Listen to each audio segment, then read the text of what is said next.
Okay everybody, hey, Paperboy Trucker back at you.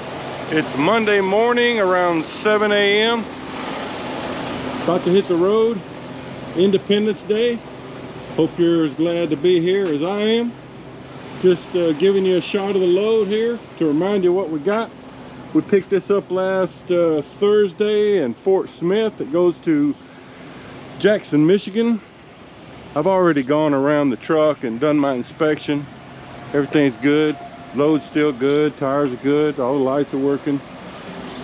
So I'm just kind of doing one more pass through while my coffee's making. Lots of trucks here. A lot of people off today or took the whole week off.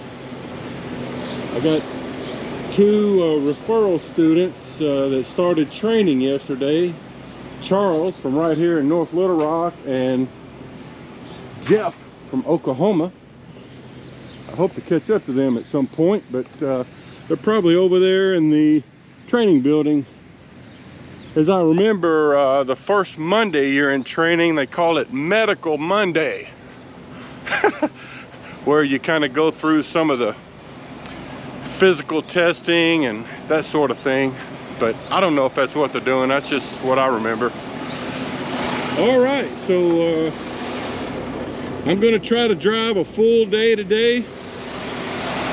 You know, 10.5 hours or so. I've got a rest area up there just northeast of Indianapolis that I'm going to try to get to. And that'll probably leave me about 3 hours to do in the morning to get to Jackson. So that's the plan. We'll see how it goes.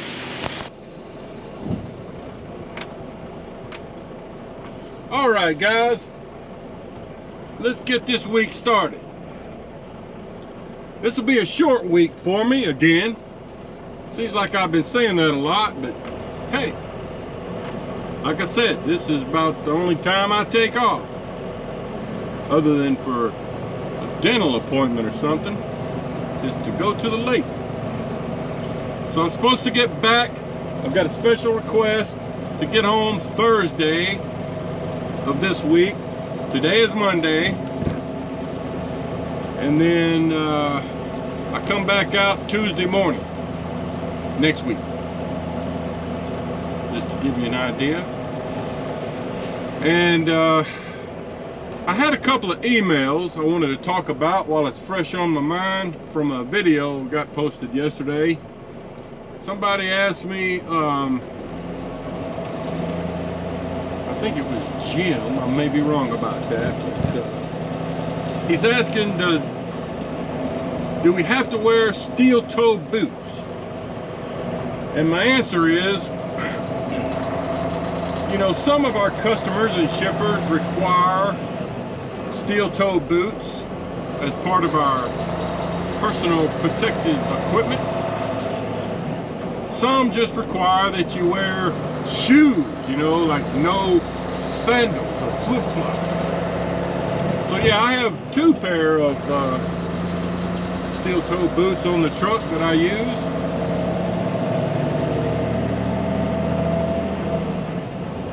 And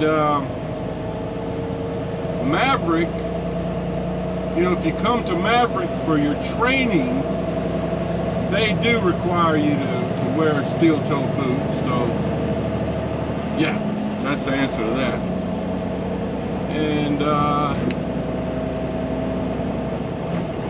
And then he was also asking about reserving parking spots, because I mentioned in a recent video about reserving a parking spot, and he was asking if Maverick pays for that.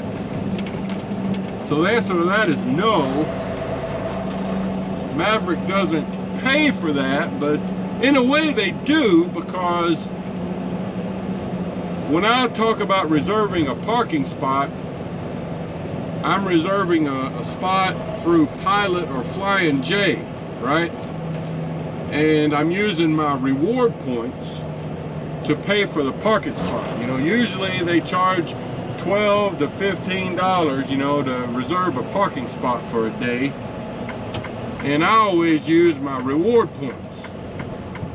I mean, that's a big reason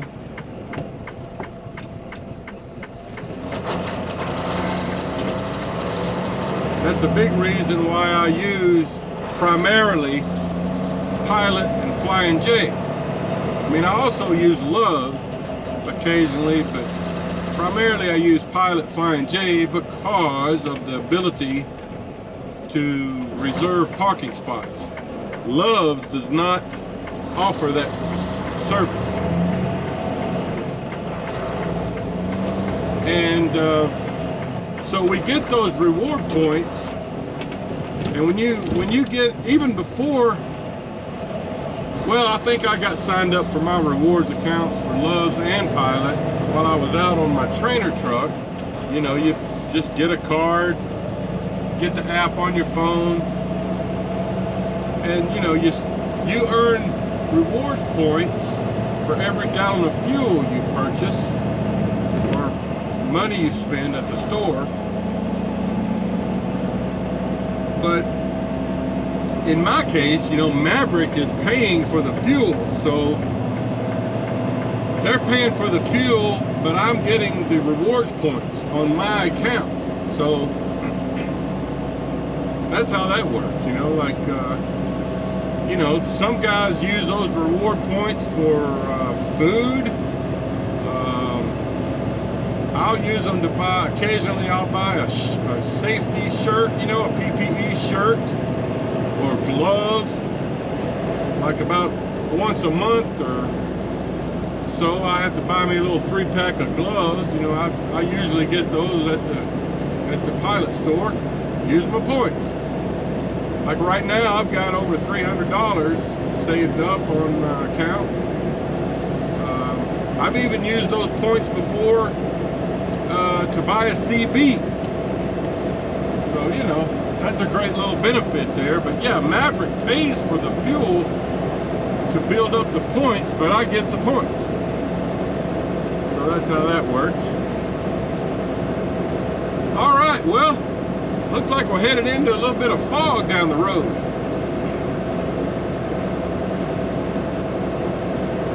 Let's see, there was one other question. Oh yeah, somebody was asking me about what percentage you start out. Like he has flatbed experience, and was curious what kind of percentage pay rate Maverick would start him out at. And I can't really answer that. First of all, Maverick doesn't pay on a percentage. I mean, the independent contractor division of Maverick pays on a percentage, but if you're just a regular, you know, a company driver, you get paid a flat rate per mile for all of your miles, loaded or unloaded, or deadhead. And currently, I'm making 68.5 cents, but you know, you won't start out at that. You know, it took me a little while to get to that point. You know, they start you lower and you kind of build up as you get experience. But I do know they'll start out experienced drivers at a higher rate than they would just a new student. So my answer to that would be, you know, you probably just need to talk to a recruiter, and based on your experience, they would determine your pay rate, is my understanding on that. So, you know, and there is a lot of information too on the Maverick website, Maverick Transportation website. They have a lot of information on there you can look at if you haven't already. But to really nail down a starting rate, I would say you probably need to work that out with a recruiter. Okay guys, I wanted to get those questions answered while it was on my mind. I'll see you down the road. All right, folks, a little update. I'm on 70 East, kind of between Effingham and Terre Haute. I'm planning on stopping at the rest area up here in about half an hour, right after I cross into Indiana. we'll also go from Central to Eastern time at that point. But I got a message from somebody earlier today asking about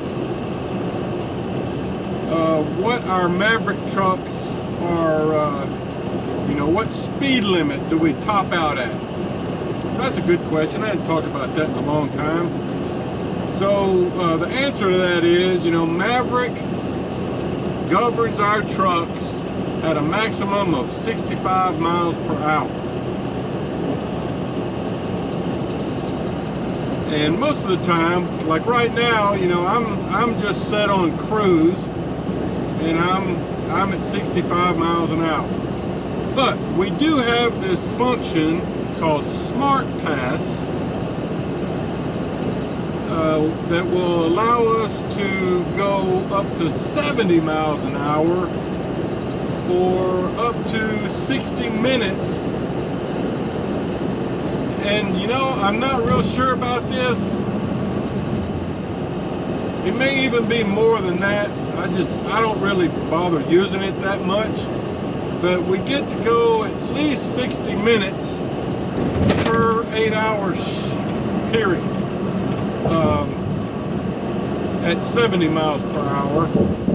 And as the name might suggest, Smart Pass, it's to give us an extra little potential speed there from 65 to 70 miles per hour, you know, to pass someone. You know, if you get into those situations where, you know, you just need a little more to get past someone, that's what it's for. Or you can just drive 70 for an hour if you just trying to make better time. But that's the answer to that. You know, this viewer had mentioned that he noticed I got passed a lot, and that's why, you know, I can only go 65 miles an hour unless I'm using the Smart Pass. But yeah, I typically just put it on cruise, you know, if I'm on the open road, and it just frees up my feet, just more comfortable, get better gas mileage, and you know, I just go with it that way. So you know, from Maverick's point of view, you know, it's a safety thing, I'm sure. Especially, you know, with a company like Maverick that's got a lot of new drivers on the road. You know, it's probably smart to limit the speed. So, you know, you got to look at it that way. I really don't mind it that much. I mean, there's times when I wish I could go faster, but it's really not an issue for me. I mean, like I said, I put it on cruise and just go with it. So that answers that question. All right, folks, still on 70 eastbound, about 25 miles from Indianapolis, where I'll be scooting around Indianapolis to hit 69, headed up toward Fort Wayne. But wanted to continue the talk about something I was talking about earlier, you know, the Maverick trucks being governed at 65 miles per hour as a maximum speed limit, except for the Smart Pass feature that allows us to go 70 miles per hour for a short time. Somebody had messaged me back on that subject, saying that, you know, it didn't really make much sense to him because the, you know, speed limit's usually 70 or 75, and it just kind of slows down traffic, which I understand. But I mean, heck, there are some companies that are governed even slower than 65. This particular fella mentioned Swift, but I'm not sure about all that. But you know, I'm sure it's a safety thing, it's a fuel economy thing. Like I mentioned with Maverick, you know, got a lot of new drivers. Plus the bigger companies, you know, there's a lot of companies out there that are bigger than Maverick, I know, but you know, Maverick's got around, I think, 1,100 trucks, give or take maybe, and so I'm sure they probably get a better rate on their insurance if they're willing to govern their maximum speed down, I would assume. This, you know, I don't know this, I'm just thinking, talking. Plus, you know, as flatbedders, and I don't know about other types of trucking, but as flatbedders, you know, we're usually hauling pretty close to, you know, the 80,000 pound limit, unless we're empty, of course. But you know, our trucks weigh a little under 30,000 pounds with an empty trailer, so we're normally hauling anywhere from 45,000 to 50,000 pound load. And if you've watched my videos, you know that that's true. I mean, we're usually pushing the upper limits of the weight limit, which definitely makes a difference, you know, especially in the hilly terrain. You know, if you're trying to pull 78,000, 80,000 pounds up the hills, it definitely makes a difference. But anyway, you know, I understand what the guy's saying. You know, it is frustrating. It'd be nice if everybody could just stay out of each other's way and we all drive the same speed. But you know, it's never going to work that way.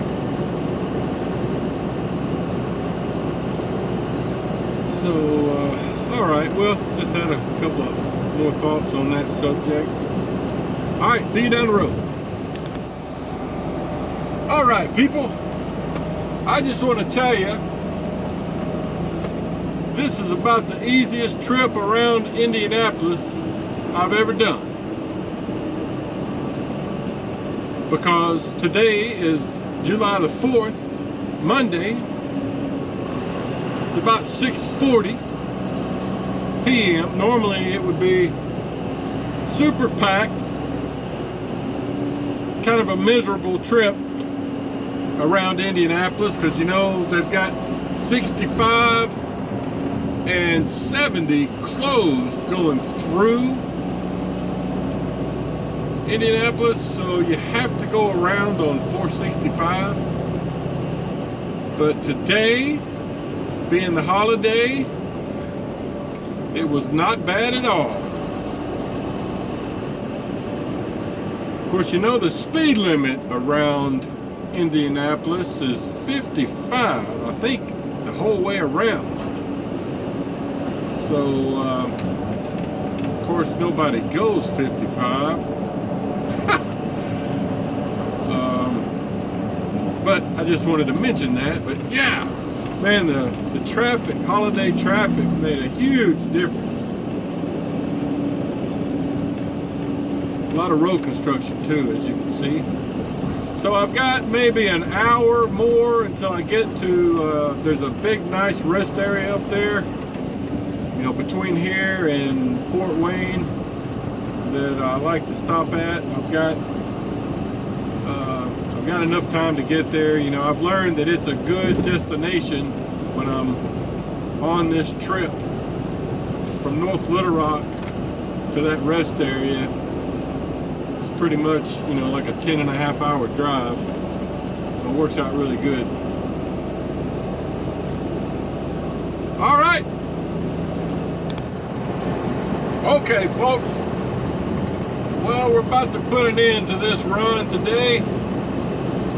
I'm approaching the rest area that I mentioned before. I think I've showed you this rest area in previous videos. It's one I stop at quite often. Like I said, making this run up to Jackson, it's a good stopping point from North Little Rock. I've got about 45 minutes left on my clock, drive clock for today. Normally it would be more like, 20 minutes or 30 minutes left. But I was able to scoot around Indianapolis more quickly today than normal because it's a holiday. The GPS says I've got just under 3 hours to go to get to my customer in the morning. So I'll get it's about 7:30 now, so I'll get my clock back about 5:30. There's a couple of Maverick trucks right there. Okay, so see, there's plenty of spots here. Nice, big, roomy rest area, plenty of spots. I'm gonna park right here. So today, basically all you got was road footage. Tomorrow though, we'll be able to deliver this thing and then hopefully get dispatched down to Butler, Indiana and get reloaded.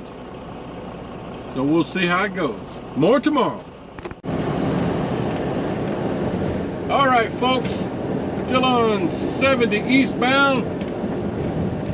About 25 miles from Indianapolis, where I'll be scooting around Indianapolis to hit 69, headed up toward Fort Wayne. But wanted to continue the talk about something I was talking about earlier, the Maverick trucks being governed at 65 miles per hour as a maximum speed limit, except for the Smart Pass feature that allows us to go 70 miles per hour for a short time. Somebody had messaged me back on that subject, saying that it didn't really make much sense to him because the speed limit's usually 70 or 75, and it just kind of slows down traffic, which I understand. But I mean, heck, there are some companies that are governed even slower than 65. This particular fella mentioned Swift, but I'm not sure about all that. But I'm sure it's a safety thing, it's a fuel economy thing.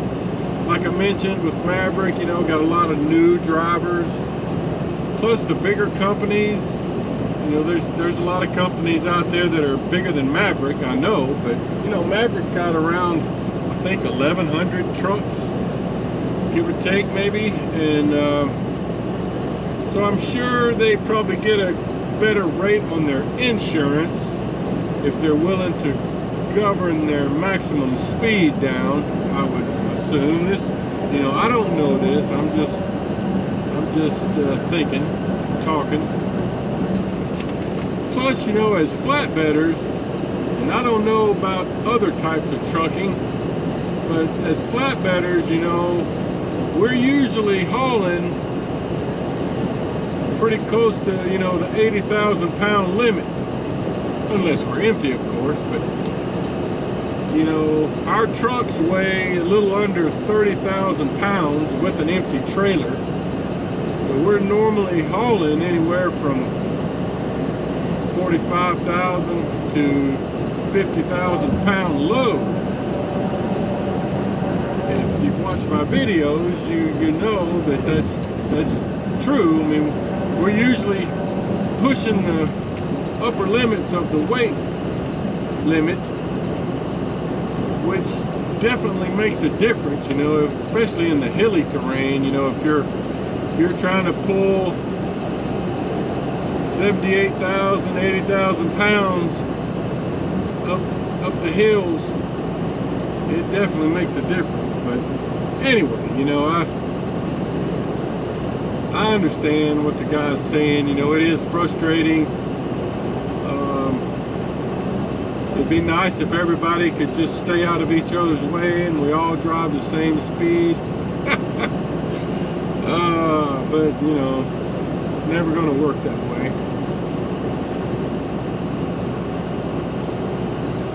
So, all right, well, just had a couple of more thoughts on that subject. All right, see you down the road.